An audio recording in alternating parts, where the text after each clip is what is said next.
ਵਾਹਿਗੁਰੂ ਜੀ ਕੀ ਫਤਿਹ। ਸਤਨਾਮ ਸ੍ਰੀ ਵਾਹਿਗੁਰੂ ਸਾਹਿਬ JIO. ਇੱਕ ਓੰਕਾਰ ਸਤਨਾਮ ਕਰਤਾ ਪੁਰਖ ਨਿਰਭਉ ਨਿਰਵੈਰ ਅਕਾਲ ਮੂਰਤ ਅਜੂਨੀ ਸੈਭੰ ਗੁਰ ਪ੍ਰਸਾਦ। ਤੂੰ ਸੁਲਤਾਨ ਕਹਾਂ ਹੋ ਮੀਆਂ, ਤੇਰੀ ਕਵਨ ਵਡਾਈ। ਜੋ ਤੂੰ ਦੇਹ ਸੋ ਕਹਾ ਸੁਆਮੀ, ਮੈਂ ਮੂਰਖ ਕਹਿਣ ਨਾ ਜਾਈ। ਤੇਰੇ ਗੁਣ ਗਾਵਾਂ ਦੇਹ 부ਝਾਈ, ਜੈਸੇ ਸੱਚ ਮੈਂ ਰਹੋ ਰਜਾਈ। ਕਾਹੇ ਰੇ ਮਨ ਚਿਤਵੈ ਉਦਮ ਜਾ, ਆਹਰ ਹਰ ਜਿਉ ਪਰਿਆ। ਸੈਲ ਪੱਥਰ ਮੇ ਜੰਤੁ ਪਾਏ, ਤਾਂ ਕਾ ਰਿਜਗ ਆਗੇ ਕਰ ਤਰਿਆ। ਮੇਰੇ ਮਾਧੋ ਜੀ ਮੇਰੇ ਮਾਧੋ ਜੀ, ਸਤ ਸੰਗਤ ਮਿਲੇ ਸੋ ਤਰਿਆ। ਗੁਰ ਪ੍ਰਸਾਦ ਪਰਮ ਪਦ ਪਾਇਆ, ਸੂਕੇ ਕਾਸਟ ਹਰਿਆ। ਵਾਹਿਗੁਰੂ ਜੀ ਕਾ ਖਾਲਸਾ, ਵਾਹਿਗੁਰੂ ਜੀ ਕੀ ਫਤਿਹ। ਸਾਹਿਬ ਸ੍ਰੀ ਗੁਰੂ ਗ੍ਰੰਥ ਸਾਹਿਬ ਮਹਾਰਾਜ, ਜਿਨ੍ਹਾਂ ਦੀ ਅਪਾਰ ਬਖਸ਼ਿਸ਼ ਹੋਈ ਹੈ, ਸਤਿਗੁਰਾਂ ਨੇ ਚੱਲ ਰਹੇ ਸ੍ਰੀ ਸਹਿਜ ਪਾਠਾਂ ਦੀ ਸੰਪੂਰਤਾ ਸੰਗਤੀ ਰੂਪ ਵਿੱਚ ਅੱਜ ਹੋਈ ਹੈ। ਸਤਿਗੁਰੂ ਦਾ ਤਰਸ ਹੈ, ਰਹਿਮਤ ਹੈ, ਜੋ ਸਤਿਗੁਰੂ ਸੇਵਾ ਲੈਂਦੇ ਹਨ। ਆਓ ਕੁਝ ਕੁ ਸਮਾਂ ਸਾਹਿਬਾਂ ਦੇ ਚਰਨਾਂ ਵਿੱਚ ਬੈਠ ਕੇ, ਇਸੇ ਤਰ੍ਹਾਂ ਇਕਾਗਰਤਾ ਦੇ ਵਿੱਚ ਬੈਠ ਕੇ ਅਸੀਂ ਉਸ ਗੁਰਬਾਣੀ ਵਿਚਾਰ ਨਾਲ ਜੁੜਨ ਦਾ ਯਤਨ ਕਰੀਏ, ਜਿਸ ਦੇ ਸਦਕੇ ਅਸੀਂ ਸਤਿਗੁਰਾਂ ਦਾ ਪ੍ਰੇਮ ਪਿਆਰ ਪ੍ਰੀਤੀ ਅਸੀਂ ਸਤਿਗੁਰਾਂ ਦੀ ਪਾ ਸਕੀਏ। ਮਨ ਬਿਰਤੀਆਂ ਇਕਾਗਰ ਕਰੀਏ। ਪਿਆਰ ਨਾਲ ਆਖੋ ਜੀ, ਸਤਨਾਮ ਸ੍ਰੀ ਵਾਹਿਗੁਰੂ। ਫੇਰ ਆਖੋ ਜੀ, ਸਤਨਾਮ ਸ੍ਰੀ ਵਾਹਿਗੁਰੂ। ਸਾਧ ਸੰਗਤ, ਅੱਜ ਅਸੀਂ ਵਿਸ਼ਾ ਸੰਗਤ ਦਾ ਲੈਣਾ ਹੈ। ਸੰਗਤ ਦੀ ਮਹਾਨਤਾ ਗੁਰਬਾਣੀ ਵਿੱਚ ਬਹੁਤ ਹੀ ਉੱਤਮ ਹੈ। ਸੰਗਤ ਉਹ ਵਾਲੀ ਸੰਗਤ ਜਿੱਥੇ ਨਾਮ ਦੀ ਗੱਲ ਹੁੰਦੀ ਹੈ। ਸਤ ਸੰਗਤ ਕੈਸੀ ਜਾਣੀਏ, ਜਿੱਥੇ ਏਕੋ ਨਾਮ ਵਖਾਣੀਏ, ਏਕੋ ਨਾਮ ਹੁਕਮ ਹੈ, ਨਾਨਕ ਸਤਿਗੁਰ ਦੀਆ 부ਝਾਏ ਜੀਓ। ਉਹ ਸੰਗਤ ਜੇ ਇਹਦਾ ਅਸੀਂ ਸੰਧੀ ਵਿਛੇਦ ਕਰੀਏ, ਸੰਗ ਤੇ ਗਤ, ਉਹ ਸੰਗਤ ਕਰਕੇ ਜਿਹਦੇ ਨਾਲ ਸਾਨੂੰ ਗਤੀ ਪ੍ਰਾਪਤ ਹੋਵੇ, ਉਹਨੂੰ ਕਹਿੰਦੇ ਨੇ ਸੰਗਤ। ਜਿਹੜੀ ਆਪ ਜੀ ਕਰ ਰਹੇ ਹੋ, ਜਿੱਥੇ ਪਰਮਾਤਮਾ ਦੀ ਗੱਲ ਹੋ ਰਹੀ ਹੋਵੇ, ਜਿੱਥੇ ਪਰਮਾਤਮਾ ਨਾਲ ਇਕਮਿਕ ਹੋਣ ਦੀ ਗੱਲ ਹੋਵੇ, ਉਹਨੂੰ ਸੰਗਤ ਕਹਿੰਦੇ ਨੇ, ਸਾਧ ਸੰਗਤ। ਤੇ ਅਸੀਂ ਅੱਜ ਇਸ ਵਿਸ਼ੇ ਨੂੰ ਲੈ ਕੇ, ਸੰਗਤ ਦੀ ਮਹਾਨਤਾ ਕੀ ਹੈ, ਸੰਗਤ ਵਿੱਚ ਕਿਹੜੇ ਕਿਹੜੇ ਗੁਣ ਹਨ ਜੋ ਗੁਰੂ ਪਾਤਸ਼ਾਹ ਨੇ ਆਪ ਕਿਹਾ ਕਿ ਸਾਧ ਸੰਗ ਪ੍ਰਭ ਦੇਹੋ ਨਿਵਾਸ, ਸਰਬ ਸੁਖ ਨਾਨਕ ਪ੍ਰਗਾਸ। ਕਿਉਂਕਿ ਸੰਗਤ, ਸਾਧ ਸੰਗਤ ਇੱਕ ਐਸੀ ਗੁਰਾਂ ਨੇ ਬਖਸ਼ਿਸ਼ ਸਾਨੂੰ ਕੀਤੀ ਹੈ। ਦੇਖੋ, ਅਸੀਂ ਮ੍ਰਿਤਕ ਉਹਨੂੰ ਕਹਿੰਦੇ ਹਾਂ ਜਿਹੜਾ ਸਵਾਸ ਛੱਡ ਜਾਂਦਾ ਹੈ। ਅਸੀਂ ਸੁਭਾਵਕ ਕਹਿ ਦਿੰਦੇ ਹਾਂ ਕਿ ਇਸ ਦੀ ਮੌਤ ਹੋ ਗਈ ਹੈ, ਪਰ ਗੁਰਬਾਣੀ ਮ੍ਰਿਤਕ ਕਿਹਨੂੰ ਕਹਿੰਦੀ ਹੈ? ਗੁਰੂ ਮਹਾਰਾਜ ਕਹਿੰਦੇ ਨੇ, ਮ੍ਰਿਤਕ ਦੇਹ ਸਾਧ ਸੰਗ ਬਿਹੂਨਾ। ਉਹ ਦੇਹ ਮ੍ਰਿਤਕ ਹੈ ਜਿਹੜੀ ਸਾਧ ਸੰਗਤ ਤੋਂ ਵਾਂਝੀ ਹੈ, ਜਿਹੜੀ ਸੰਗ ਨਹੀਂ ਕਰਦੇ ਸਾਧ ਦਾ, ਉਹਨਾਂ ਦੀ ਦੇਹ ਮਾਨੋ ਮ੍ਰਿਤਕ ਹੈ। ਤੇ ਮਹਾਰਾਜ ਕਹਿੰਦੇ ਨੇ, ਆਵਤ ਜਾਵਤ ਜੋਨੀ ਦੁੱਖ ਖੀਨਾ। ਉਹਨਾਂ ਵਾਸਤੇ ਆਉਣ ਤੇ ਜਾਣ ਦਾ ਇੱਕ ਵੱਡਾ ਦੁੱਖ ਲੱਗਿਆ ਰਹਿੰਦਾ ਹੈ। ਤੇ ਜਿਨ੍ਹਾਂ ਦੀ ਆਤਮ ਖੀਨਾ ਹੁੰਦਾ ਕਿ ਕਮਜ਼ੋਰ, ਜਿਨ੍ਹਾਂ ਦੀ ਆਤਮ ਸਮਝੋ ਆਤਮਾ ਉਹਨਾਂ ਦੀ ਕਮਜ਼ੋਰ ਪੈ ਜਾਂਦੀ ਹੈ। ਅਸੀਂ ਮ੍ਰਿਤਕ ਉਹਨੂੰ ਕਹਿੰਦੇ ਹਾਂ ਜਿਹੜਾ ਸਵਾਸ ਛੱਡ ਜਾਏ, ਪਰ ਮਹਾਰਾਜ ਕਹਿੰਦੇ ਨੇ ਉਹ ਵੀ ਜਿੰਦੀਆਂ ਲਾਸ਼ਾਂ ਨੇ ਜਿਹੜੀ ਸੰਗਤ ਨਹੀਂ ਕਰਦੇ। ਕਿਉਂਕਿ ਪਰਮਾਤਮਾ ਪਾਸੋਂ ਅਸੀਂ ਇਸ ਸੰਸਾਰ ਵਿੱਚ ਆਉਣ ਵਾਸਤੇ ਇੱਕ ਵਾਅਦਾ ਕੀਤਾ ਸੀ, ਅਸਨ ਬਸਨ ਸੰਗ ਲੀਨੇ ਉਹ ਬਚਨ ਕੀਨੇ, ਜਨਮ ਲੈ ਸਾਧ ਸੰਗ ਸ੍ਰੀ ਗੁਰੂ ਆਰਾਧ ਹੈ। ਗੁਰੂ ਪਾਤਸ਼ਾਹ, ਹੇ ਪਰਮਾਤਮਾ ਸਾਨੂੰ ਜਨਮ ਦਵੋ, ਅਸੀਂ ਜਨਮ ਲੈ ਕੇ ਤੁਹਾਡੀ ਸਤ ਸੰਗਤ ਜ਼ਰੂਰ ਕਰਾਂਗੇ।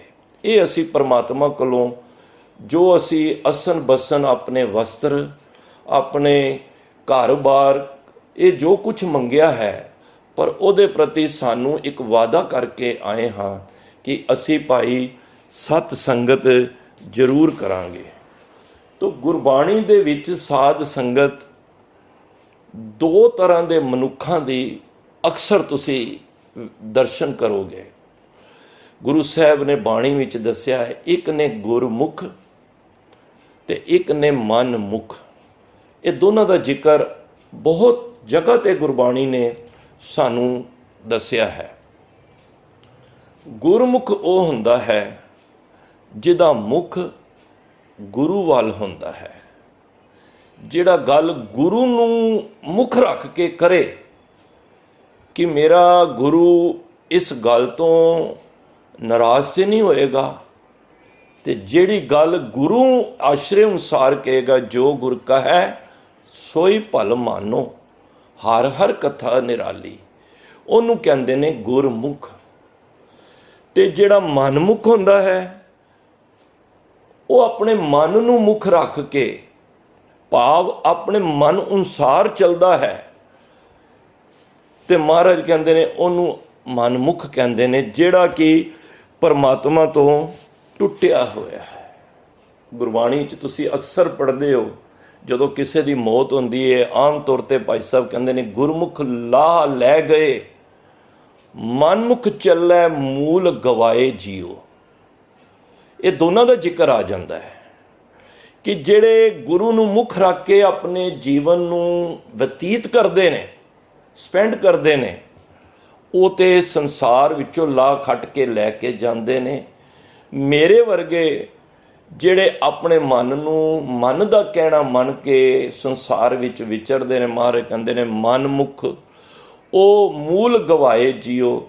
ਉਹ ਆਪਣਾ ਮੂਲ ਗਵਾ ਕੇ ਸੰਸਾਰ ਵਿੱਚੋਂ ਖਾਲੀ ਹੱਥ ਟੁਰ ਜਾਂਦੇ ਨੇ। ਦੇਖੋ, ਤੋ ਗੁਰੂ ਸਾਹਿਬ ਨੇ ਕਿਤਨਾ ਸੋਹਣਾ ਸਾਨੂੰ ਸਮਝਾਉਣ ਦਾ ਇੱਕ ਯਤਨ ਕੀਤਾ ਹੈ ਕਿ ਭਾਈ ਤੂੰ ਗੁਰਮੁਖ ਬਣ, ਕਿਉਂਕਿ ਗੁਰਮੁਖ ਬਣੇਗਾ ਤੇ ਗੁਰੂ ਦੇ ਨੇੜੇ ਹੋਏਗਾ, ਕਿਉਂਕਿ ਗੁਰੂ ਹੀ ਸਹੀ ਰਸਤੇ ਪਾਏਗਾ। ਤੇ ਜੇ ਅਸੀਂ ਮਨਮੁਖ ਬਣਾਂਗੇ, ਮਨੂੰ ਖਿਮਾ ਕਰ ਦੇਣਾ, ਅਸੀਂ ਹਮੇਸ਼ਾ ਚੋਟਾਂ ਹੀ ਖਾਵਾਂਗੇ। ਗੁਰਬਾਣੀ ਵਿੱਚ ਮਨਮੁਖ ਨੂੰ ਸਾਕਤ ਵੀ ਆਖਿਆ ਹੈ। ਸਾਕਤ ਤੋਂ ਭਾਵ ਹੁੰਦਾ ਹੈ ਜਿਹੜਾ ਰੱਬ ਤੋਂ ਟੁੱਟਿਆ ਹੋਵੇ, ਜਿਹੜਾ ਰੱਬ ਨੂੰ ਮੰਨਦਾ ਨਾ ਹੋਵੇ, ਨਾਸਤਿਕ ਹੋਵੇ, ਉਹਨੂੰ ਕਹਿੰਦੇ ਨੇ ਸਾਕਤ। ਤੇ ਸਾਨੂੰ ਕਿਸ ਤਰ੍ਹਾਂ ਪਤਾ ਲੱਗੇ ਕਿ ਇਹ ਸਾਕਤ ਹੈ ਜਾਂ ਇਹ ਗੁਰਮੁਖ ਹੈ? ਇੱਕ ਸਵਾਲ ਆਉਂਦਾ ਹੈ।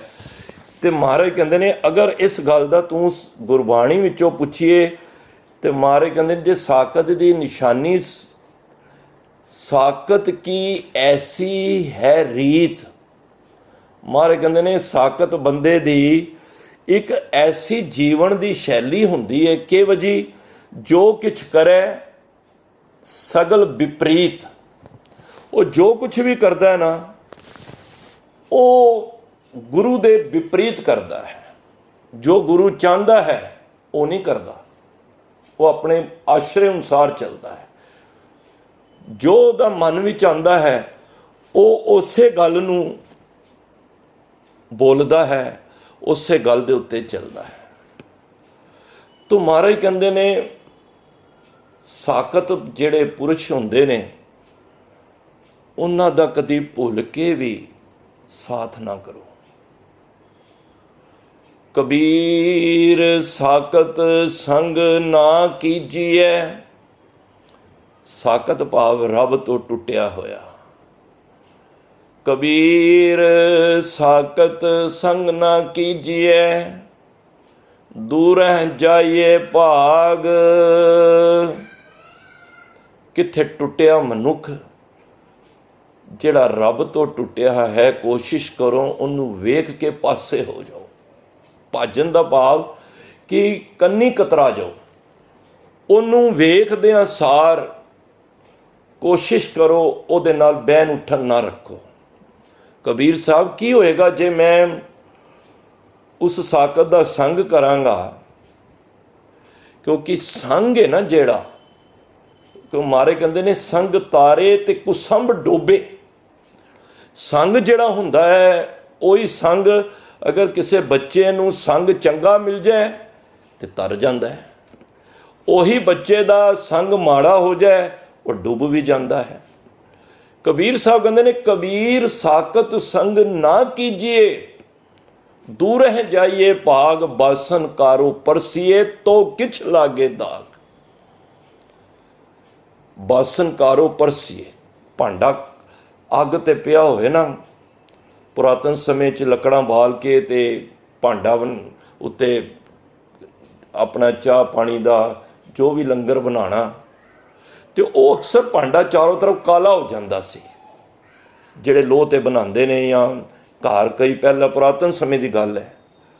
ਕਬੀਰ ਸਾਹਿਬ ਕਹਿੰਦੇ ਨੇ ਅਗਰ ਭਾਂਡੇ ਨੂੰ ਚੁੱਕ ਕੇ ਦੂਜੀ ਤਰਫ ਹੀ ਰੱਖੇਂਦਿਆਂ ਵੀ ਤੈਨੂੰ ਕਾਲਕ ਲੱਗ ਹੀ ਜਾਣੀ ਹੈ। ਤੋ ਕਿਛ ਲਾਗੇ ਦਾਗ।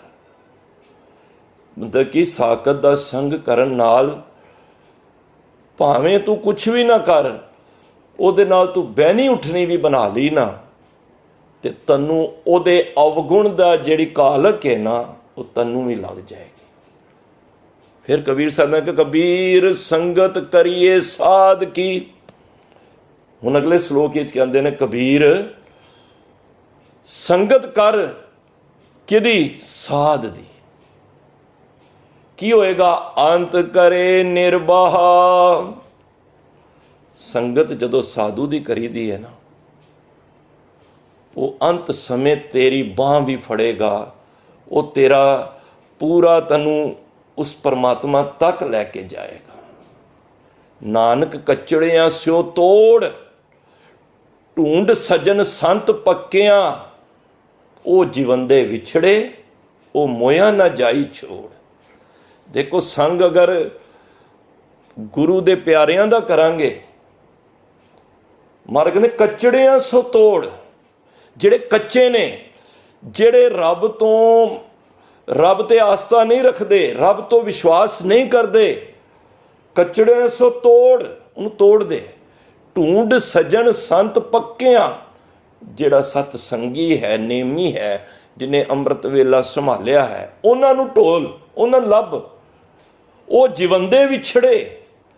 ਜਿਹੜੇ ਸਾਕਤ ਹੁੰਦੇ ਨਾ ਉਹ ਜਿਉਂਦੇ ਹੀ ਛੱਡ ਜਾਣਗੇ। ਉਹ ਮੋਇਆ ਨਾ ਜਾਈ ਛੋੜ।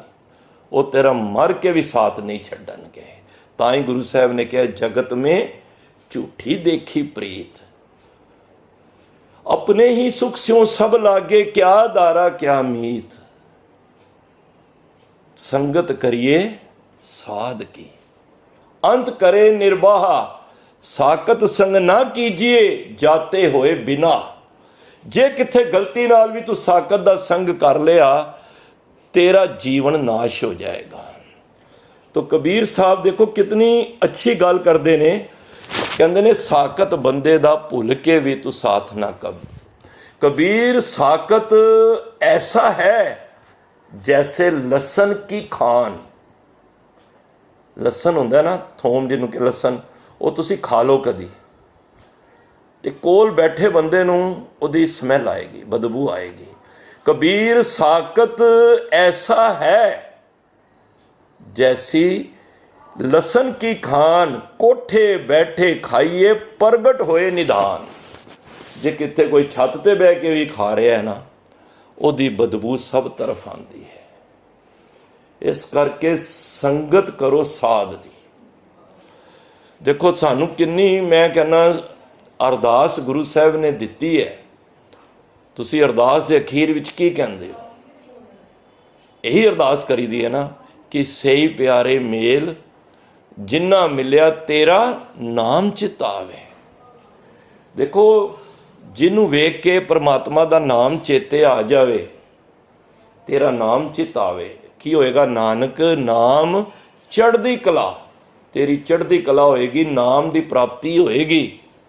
तेरे भाणे सरबत दा भला, तेरी रजा विच सब दा ही भला होना ही।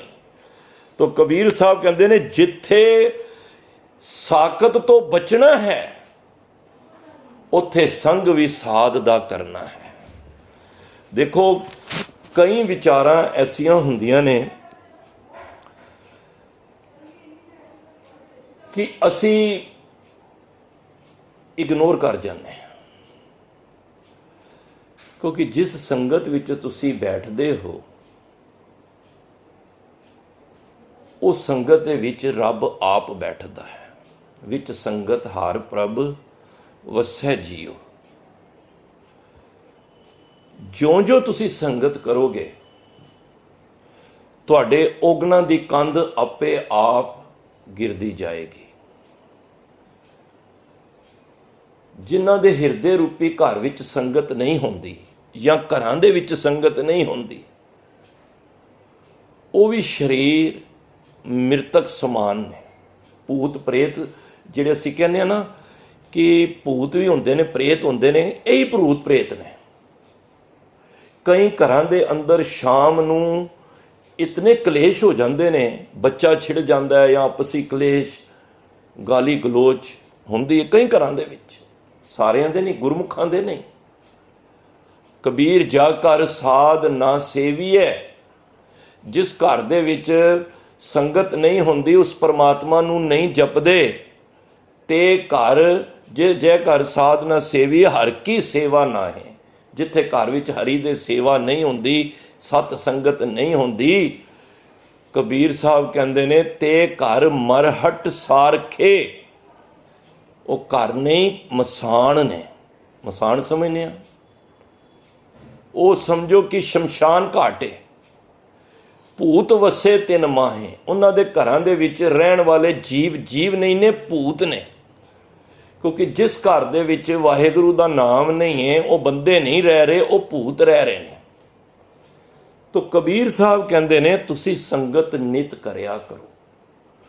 संगत करन दे नाल साध संगत बड़ियां ही बख्शिशां प्राप्त होंदियां ने। देखो गुरबाणी ना दो तरह की संगत कहती है, ध्यान नाल सुनना। भाई गुरदास वेद व्यास गुरमत के फिलासफर बड़ी सुंदर विचार, तीन उदाहरणा वो देंदे ने अक्सर। भाई गुरदास जी दियां वारां पढ़ो, जिहड़े अभ्यासी ने पढ़ते ने ना, वो तीन दुनियावी उदाहरणा देंदे ने। चौथी उदाहरण दे के वो अपनी गुरमत की गल करते हैं। ਤਿੰਨ ਉਦਾਹਰਨਾਂ ਉਹਨਾਂ ਨੇ ਹਵਾ ਦੀ, ਪਾਣੀ ਦੀ ਤੇ ਅੱਗ ਦੀ ਉਦਾਹਰਣ ਦਿੱਤੀ ਕਿ ਦੋ ਤਰ੍ਹਾਂ ਦੀਆਂ ਸੰਗਤ ਹੁੰਦੀਆਂ ਨੇ। ਪਹਿਲੀ ਉਹਨਾਂ ਨੇ ਕਹੀ, ਕਾਹੂ ਦਸਾ ਕੇ ਪਵਨ ਗਵਨ ਕੈ ਬਰਖਾ ਹੈ। ਜਦੋਂ ਪਵਨ ਹੁੰਦੀ ਹਵਾ, ਜਦੋਂ ਹਵਾ ਚੱਲਦੀ ਹੈ ਨਾ, ਹਵਾ ਤੇ ਚੱਲ ਰਹੀ ਹੈ ਪਰ ਉਸ ਹਵਾ ਦੇ ਨਾਲ ਬਰਖਾ ਵੀ ਹੋ ਜਾਂਦੀ ਹੈ, ਕਈ ਵਾਰੀ ਬਰਸਾਤ ਹੋ ਜਾਂਦੀ ਹੈ। ਕਾਹੂ ਦਸਾ ਕੇ ਪਵਨ ਬਾਦਰ ਬਿਲਾਤ ਹੈ। ਹਵਾ ਉਹੀ ਹੋਈ ਹੈ, ਇੱਕ ਜਗ੍ਹਾ ਤੇ ਵਰਖਾ ਕਰ ਦਿੰਦੀ ਹੈ ਪਰ ਇੱਕ ਜਗ੍ਹਾ ਤੇ ਉਹ ਹਵਾ ਉਸ ਬਰਖਾ ਨੂੰ ਉਡਾ ਕੇ ਲੈ ਜਾਂਦੀ ਹੈ, ਬੱਦਲ ਉੱਥੋਂ ਦੀ ਗਾਇਬ ਹੋ ਜਾਂਦੇ ਨੇ, ਗੁੰਮ ਜਾਂਦੇ ਨੇ, ਹੈ ਹਵਾ ਹੀ ਹੈ। ਇਹ ਪਹਿਲੀ ਉਦਾਹਰਨ ਦੇ ਕੇ ਦੂਜੀ ਕਹਿੰਦੇ ਨੇ, ਕਾਹੂ ਜਲ ਪਾਨ ਕੀਏ ਰਹਿਤ ਅਰੋਗ ਦੇਹੀ। ਪਾਣੀ ਦੋ ਤਰ੍ਹਾਂ ਦਾ ਹੈ। ਤੁਸੀਂ ਕਈ ਜਗ੍ਹਾ ਤੇ ਵੇਖੋ ਪਾਣੀ ਪੀ ਕੇ ਨਾ ਬੰਦਾ ਅਰੋਗ ਹੋ ਜਾਂਦਾ, ਭਾਵ ਬਿਮਾਰ ਹੋ ਜਾਂਦਾ ਹੈ ਪਾਣੀ ਹੈ, ਸਾਰਾ ਥੱਲੇ ਪਾਣੀ ਹੈ, ਧਰਤੀ ਪਾਣੀ, ਧਰਤੀ ਪੈਰਾਂ ਹੇਠ ਹੈ, ਧਰਤੀ ਹੇਠ ਵਸੰਦਾ ਪਾਣੀ, ਇਸ ਧਰਤੀ ਦੇ ਥੱਲੇ ਸਾਰਾ ਪਾਣੀ ਹੈ।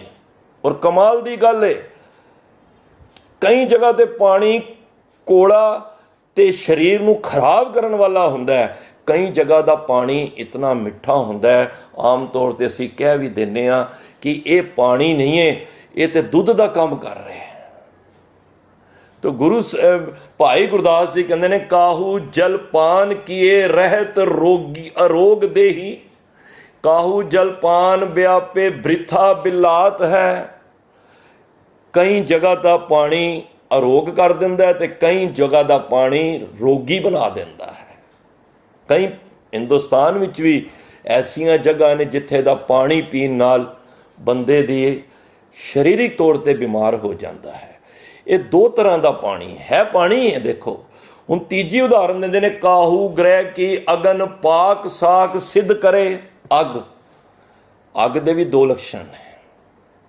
ਇੱਕ ਘਰ ਦੀ, ਹੁਣ ਘਰ ਅਸੀਂ ਅੱਗ ਜਲਾਉਂਦੇ ਹਾਂ ਨਾ, ਕਿੰਨਾ ਸਾਨੂੰ ਕਿੰਨੀ ਫੈਸਿਲਿਟੀ ਦਿੰਦੀ ਅੱਗ। ਅਸੀਂ ਸਾਰਾ ਘਰ ਦਾ ਭੋਜਨ ਬਣਾ ਲਈਦਾ, ਚਾਹ ਬਣਾ ਲਈਦੀ ਏ, ਸਾਰਾ ਕੰਮ ਅਸੀਂ ਅੱਗ ਤੋਂ ਲਈਦਾ। ਇਹ ਪਾਕ ਸਾਲ ਭਾਵ ਪਾਕ ਸਾਕ ਕਰਕੇ ਸਾਡੇ ਜਿੰਨੀ ਵੀ ਰਸੋਈ ਦੇ ਅੰਦਰ ਜੋ ਵੀ ਕਾਰਜ ਨੇ, ਅੱਗ ਸਾਨੂੰ ਕਿੰਨੀ ਸੁਖਦਾਈ ਹੈ। ਪਰ ਭਾਈ ਗੁਰਦਾਸ ਜੀ ਕਹਿੰਦੇ ਨੇ, ਅੱਗ ਉਹੀ ਹੋਈ, ਕਾਹੂ ਗ੍ਰਹਿ ਕੀ ਅਗਨ ਭਵਨ ਜਗਾਤ ਹੈ। ਜੇ ਉਹੀ ਅੱਗ ਦੀ ਚਿੰਗਾਰੀ ਘਰ ਨੂੰ ਲੱਗ ਜਾਏ, ਜਿਹੜਾ ਅੱਗ ਸਾਨੂੰ ਇਤਨੀ ਚੀਜ਼ਾਂ ਬਣਾ ਕੇ ਦੇ ਰਿਹਾ ਹੈ, ਪਰ ਉਹੀ ਅੱਗ ਜੇ ਘਰ ਨੂੰ ਲੱਗ ਜਾਏ ਤੇ ਘਰ ਤਬਾਹ ਹੋ ਜਾਂਦਾ ਹੈ। ਪਾਣੀ ਦੋ ਤਰ੍ਹਾਂ ਦਾ, ਅੱਗ ਦੋ ਤਰ੍ਹਾਂ ਦੀ, ਤੇ ਇੱਥੋਂ ਤੱਕ ਹਵਾ ਵੀ ਦੋ ਤਰ੍ਹਾਂ ਦੀ। ਤੇ ਭਾਈ ਗੁਰਦਾਸ ਜੀ ਕਹਿੰਦੇ ਨੇ, ਕਾਹੂ ਕੀ ਇਸ ਤਰ੍ਹਾਂ ਸੰਗਤ ਵੀ ਦੋ ਤਰ੍ਹਾਂ ਦੀ ਹੈ। ਕਾਹੂ ਕੀ ਸੰਗਤ ਮਿਲੇ ਜੀਵਨ ਮੁਕਤ ਹੋਏ। ਜੇ ਗੁਰਮੁਖਾਂ ਦੀ ਸੰਗਤ ਮਿਲ ਜਾਏ, ਉਹੀ ਸੰਗਤ ਕਰਨ ਦੇ ਨਾਲ ਜੀਂਦਿਆਂ ਜੀ ਮੁਕਤ ਹੋ ਜਾਂਦਾ ਹੈ। ਕਿਉਂਕਿ ਗੁਰਬਾਣੀ ਜਿਹੜੀ ਮੁਕਤੀ ਹੈ ਨਾ, ਉਹ ਜੀਂਦਿਆਂ ਜੀ ਦੀ ਹੈ। ਗੁਰਬਾਣੀ ਇਹ ਨਹੀਂ ਕਿ ਕਹਿੰਦੀ ਕਿ ਮੌਤ ਤੋਂ ਬਾਅਦ ਮੁਕਤੀ, ਉਹ ਕਹਿੰਦੇ ਮਰਨ ਤੋਂ ਮੂਹੇ ਹੋਏ ਤੋਂ ਜਦੋਂ ਅਸੀਂ ਮਾਰੀ ਗਏ ਤੇ ਸਾਨੂੰ ਕਿੰਨੇ ਵੇਖਣਾ। ਹੁਣ ਵੱਡੇ ਵਡੇਰੇ ਮੇਰੇ ਚਲੇ ਗਏ, ਉਹਨਾਂ ਨੇ ਨਾ ਉਹ ਦੱਸ ਸਕੇ ਨੇ, ਨਾ ਮੈਨੂੰ ਪੁੱਛ ਸਕਿਆ। ਗੁਰਬਾਣੀ ਜੀਵਨ ਮੁਕਤ ਦੀ ਗੱਲ ਕਰਦੀ ਹੈ। ਸੰਗਤ ਜਿਹੜੀ ਤੁਸੀਂ ਕਰਦੇ ਹੋ, ਉਹ ਮਹਾਰਾਜ ਕਹਿੰਦੇ ਨੇ, ਕਾਹੂ ਕੀ ਸੰਗਤ ਮਿਲ ਜੀਵਨ ਮੁਕਤ ਹੋਏ। ਪਰ ਜੇ ਸੰਗਤ ਹੀ ਮਾੜੀ ਮਿਲ ਜਾਏ, ਕਾਹੂ ਕੀ ਸੰਗਤ ਮਿਲ ਜਮਪੁਰ ਜਾਤ ਹੈ। ਉਹ ਜਮਾ ਦੇ ਰਸਤਾ ਵੀ ਦਿਖਾ ਦਿੰਦੀ ਹੈ ਜੇ ਮਾੜੀ ਸੰਗਤ ਮਿਲ ਜਾਏ। ਤਾਂ ਗੁਰੂ ਸਾਹਿਬ ਇੱਥੇ ਸਾਨੂੰ ਇਹ ਕਈ ਚੀਜ਼ਾਂ ਤੋਂ ਸਾਨੂੰ ਸਮਝਾ ਰਹੇ ਨੇ ਕਿ ਭਾਈ ਸੰਗਤ ਸਾਧ ਕੀ ਕਰੋ। ਜਿਹੜਾ ਤੁਸੀਂ ਸੰਗਤ ਵਿੱਚ ਬੈਠਦੇ ਹੋ ਨਾ, ਤੁਹਾਡਾ ਇੱਕ ਵੀ ਪਲ ਅਜਾਇਆ ਨਹੀਂ ਜਾ ਰਿਹਾ। ਰੋਜ਼ ਪੜ੍ਹਦੇ ਹੋ, ਪਤਤ ਪਾਵਨ ਹਰ ਬਿਰਦ ਸਦਾਏ, ਇੱਕ ਤਿਲ ਨਹੀਂ ਭੰਨੇ ਕਾਲੇ। ਇੱਕ ਜਗ੍ਹਾ ਤੇ ਗੁਰੂ ਸਾਹਿਬ ਪੰਕਤੀ ਯਾਦ ਆਈ, ਹਰ ਜਨ ਰਾਮ ਰਾਮ ਰਾਮ ਧਿਆਏ। एक पलक सुख साध समागम कोट बैकुंठे पाए। अगर संगत विच बैठ के मन करके देखो, मन करके जे एक अख दे झमकन जिन्ना पल जिन्ना भी समा जे तुसी एकाग्रचित होके कर लिया तो मारे कहते ने एक पलक सुख साध समागम कोट बैकुंठे पाए। करोड़ां बैकुंठां दा जिहड़ा आनंद है वो तुहानूं सत संगत विचों मिल जाएगा। देखो गुरु साहब ते कहते ने खोजत खोजत सुनी ए सोए, साध संगत बिन तरियो ना कोए। बिना संगत तो साध संगत असी तर नहीं सकते, क्योंकि संगत गुरु साहब जदों भी गुरु नानक पातशाह जदों भी घरों निकलते सन, किसी पिंड ते जाना किसी शहर विच जाना, तो वह कहते सन मरदाना जी रबाब छेड़ो बाणी आई है। तो फिर महाराज उत्थे गायन उस परमात्मा की उस्तत करते सन, उस्तत करके फिर संगत इकट्ठी हो जाती सी। मारे कहते सन मेरा सिख उही चंगा लगता है मनु जिहड़ा निता प्रति संगत करता है, क्योंकि संगत तो ही असी तरना है। कबीर साहब कहते ना, कहत कबीर सुनो रे संतो, कहत धर्म राय जब लेखा मांगे क्या मुख लेके जाएगा। कहत कबीर सुनो रे संतो, साध संगत तर जाएगा। इक्को गल याद रख लें, जब धर्म राय ने लेखा मंगना है ना, तो तेरे को जे सत संगत दियां घड़ियां ने ते तू इस भवसागर तो तर जाएगा, क्योंकि मृतक दे साध संग बिहूना। अगर तू सत्संगत नहीं करता तो तू समझ लै तू मोई लाश है। और संगत जिथे असी करते हाँ उत्थे नाल ना रोज़ अरदास भी करिया करो। मेरी भी कुकर दी अरदास करो, अपनी भी करो, माड़े बंदियां दा संग ना होवे। मैं एक जिक्र करना, शायद इस कंसैप्ट नूं मैं असी आपस में होर समझ सकीए। कई बारी दुनियावी उदाहरण दे के ना उस गल की पकड़ आ जाती है। देखो तुसी माड़ियां दा संगत करोगे ना, जैसी संगत वैसी रंगत। जिन्हां दी बिरती संगत वाल होएगी ना, उन्हां दी सोचनी होर होएगी। किसी दे घर महापुरख आए, उन्हां दी सोचनी बड़ी उच्ची सी, तो विचारां कर रहे सन परिवार दे नाल। करदे करदे बाहर कोई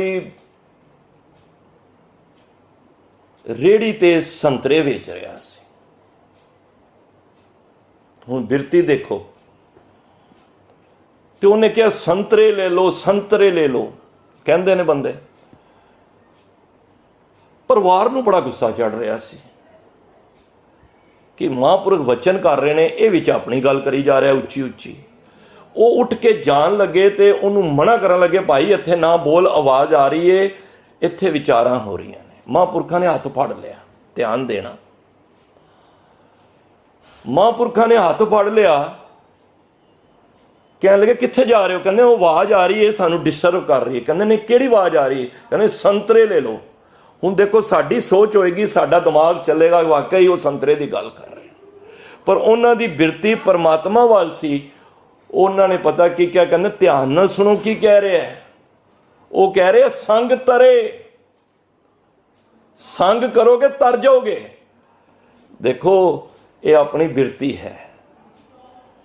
जदों कोई जिहदी वाहिगुरू वाहिगुरू करता रहिंदा ना, जेड़ा वो स्कूटर चला रहे हो ना, ओदी आवाज़ विचों भी वाहिगुरू वाहिगुरू लभन लग पैंदा है। गुरबाणी भी कहती, मैं नहीं कह रहा, हर हट भी तू तू करे। हुण जदों हर हट चलती है ना खूह दे विच, तो ओदी जिहड़ी आवाज़ हुंदी है ना, आवाज़ कईयां नूं डिस्टर्ब करती है। पर भगत जी कहते हैं मैनू आवाज़ भी हर हट भी तू तू, मैनू इस तरह लग रहा तू तू तू ही तू ही तू ही कर रही है। देखो ये सोचनी है। जेव जी तुसी संसार विच सोच लोगे, तुहाडी जैसी दृष्टि वैसी सृष्टि।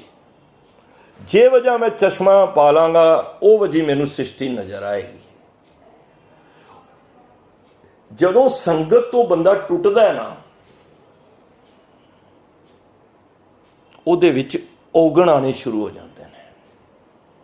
ਜਾਂ ਇਸ ਤਰ੍ਹਾਂ ਕਹਿ ਲਓ, ਜਿਸ ਨੂੰ ਪਰਮਾਤਮਾ ਨੇ ਖੁਆਰ ਕਰਨਾ ਹੁੰਦਾ ਹੈ, ਫਿਰ ਸੁਣਨਾ ਧਿਆਨ ਨਾਲ, ਜਿਸ ਨੂੰ ਆਪ ਖੁਆਏ ਕਰਤਾ, ਗੁਰਬਾਣੀ ਦੀ ਪੰਕਤੀ ਹੈ, ਖੁਸਲੇ ਚੰਗਿਆਈ।